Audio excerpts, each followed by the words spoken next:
बरतानिया का London tower हजारों शमों की रोशनी से जगमगा उठा। ये शमें पहली जंग अजीम के इख्तिताम की याद में जलाई गई थीं।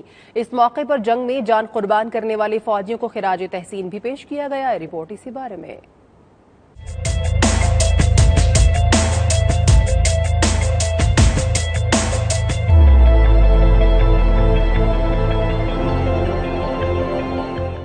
अमन के मुआहदे और पहली जंग अजीम को 1 सदी मुकम्मल हो गई। इस मौके पर लंदन टावर में 10,000 शमें रोशन की गईं, जबकि खुसूसी परेड के जरिए जंग में मरने वाले फौजियों को खराज तहसीन भी पेश किया गया।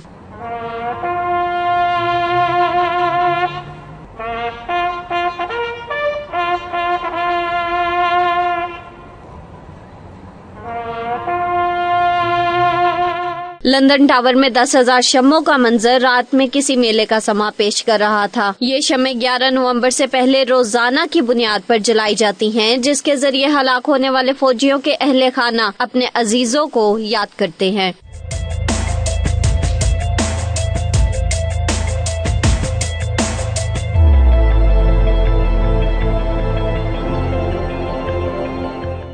2014 में जंग की याद में इसी लंदन टावर पे लाखों पोस्ट के नकली फूल लगाए गए थे, जो पहली जंग अजीम में बहने वाले खून की अलामत थे।